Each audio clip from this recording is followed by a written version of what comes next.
Scuttlemutts! Alright, welcome back to Scuttlemutts and our adventure through Spookville. Yeah, Peggle is the name of the game. Peggle. PopCap really had a thing for making these like little games that were so what's the word? It's just like addicting and simple and made you feel good. That's all you need. No microtransactions to get an extra ball. Like, you just play this as long as you need to. Yeah, and exactly. then when you're done, you're done. You can come back. Yeah. You know, there's no pressure unlike, these mobile games or whatever. Or yeah, it's not even mobile games anymore. Anything with like microtransactions, or they're like, well, we're going to restrict your playtime to a certain amount so you'll crave it more. To be fair, it's like gambling. It's really addicting. Well, it is gambling. It is. To be fair, I think the playtime restriction usually only happens on free games. That's true. Because if you try to pull that shit in a paid game, people would crucify you. Oh yeah, absolutely. I would be upset. No, I'm upset now. But yeah, no, microtransactions they're too much. I just, I get the point of it from like a gaming. It's a money perspective thing. Gaming's gone to like a not.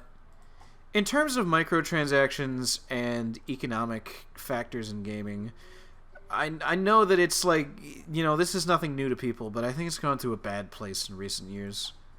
That's fair. I give you that. Yeah, with Jesus, for fuck's sake. Got the value. But no, with microtransactions and all the stories of the industry where developers are being like horribly overworked, and all this stuff, it's really I know that the gaming industry is more profitable than ever. Yeah. But that I don't know is a good thing. I think a lot of stuff has been... It's no longer a niche thing, Like, it's not like an art form. It's not like a band. It's like formulaic and kind of cranked out to be like, well, this is what makes the most amount of money. Big business gets their fingers in there, and well, I don't have to tell you about business and synergy and all the fucking bullshit that goes on with that. Yeah. It's just what it is. It's now a product. Yeah. Well, to be fair, it was always a little bit of a product, but there used to be more soul in it. I think so. I think. Well, maybe, we've got, like, nostalgia glasses on some of our stuff, too. But it's true. It's different. I don't know. But it's like, I've gone back and, I've played games from yesteryear. I've also played, old games that I didn't play before, and, they're still very good. I didn't play Symphony of the Night, for example, until very recently. I want to say a couple of years ago, and that is an excellent game in like every way.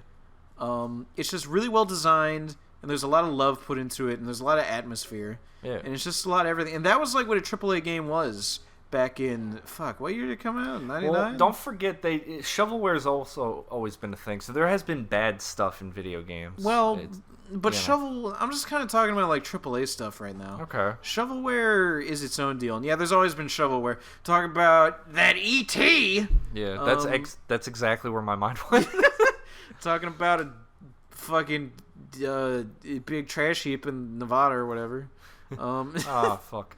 I don't know. Nope. Value? No lucky bounce. Yeah, I'm in trouble. No, you're alright. You got 4 balls. You got 3 balls. You can do it. You can come on. Yes! That was nice. That was pretty good. Oh, that wasn't though. That was less nice. I see what you're like trying to do. Oh, well, I gotta see. Okay, oh, that was good. Okay, you're good, I think. Nice. Very good. But yeah, microtransactions I think are a big part of it. I think also games being not released in completed states is a problem. Yeah, early access is kind of, that bugs me. I get like beta stuff and they want to test it, but should you pay for that? Also, who is doing DLC even? Also, who is doing early access is another thing. Because like if a such a sunny day, what? You say it's raining. I guess I'll die. Flower power. Tula. Orange pegs. All right, creepy. Oh. What were we talking about? Games industry.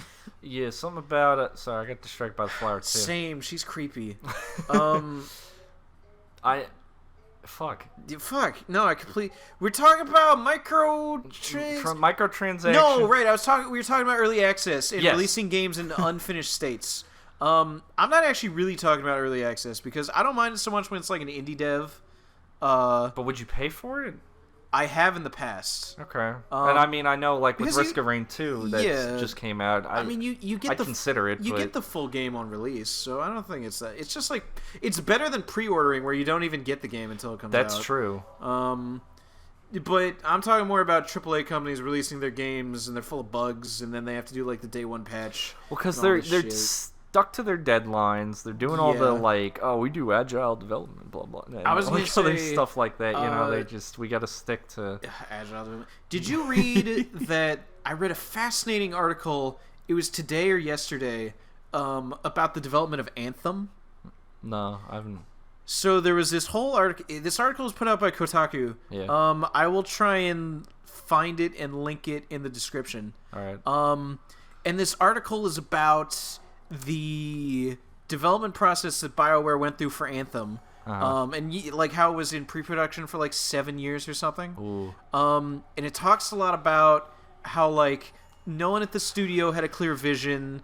The executives didn't know what the vision was, and people kept talking about like the BioWare magic. Like they used that word to try and say, "Oh, everything's gonna be fine at the end. We'll just do crunch time."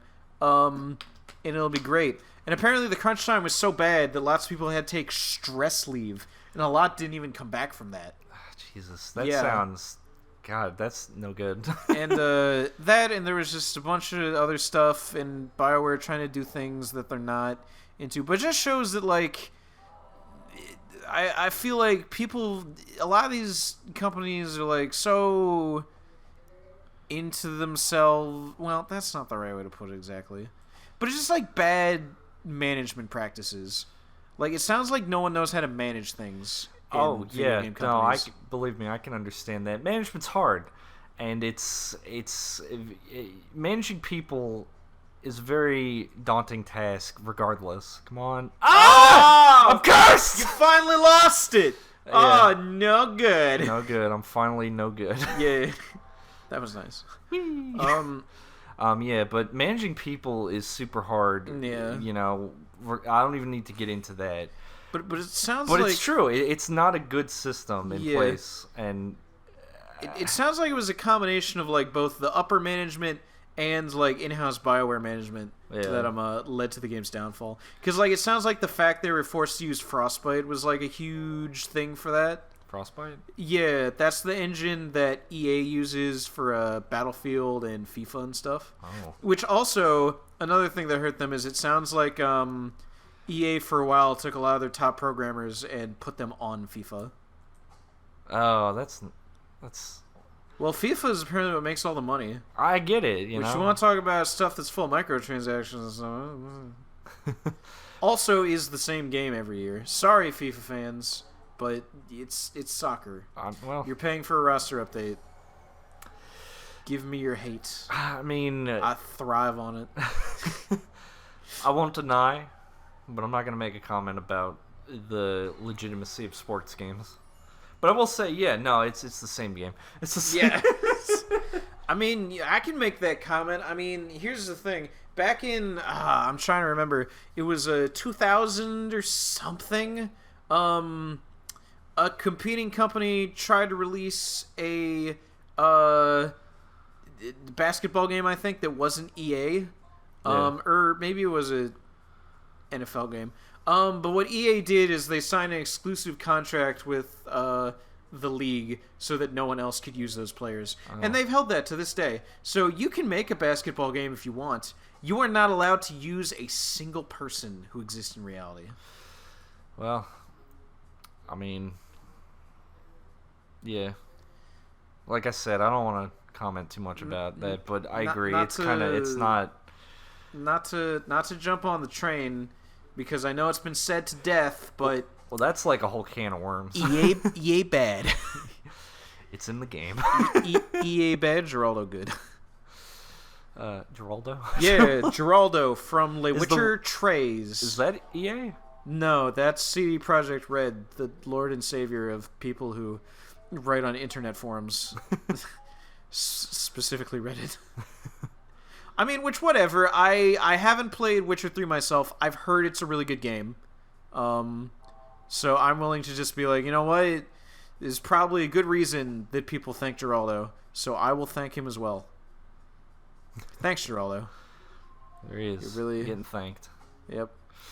But yeah, that frog is going to take your oranges away. He is on my last ball. Yep. And that's that. Next time on Scuttlemutts. More Peggle? Perhaps.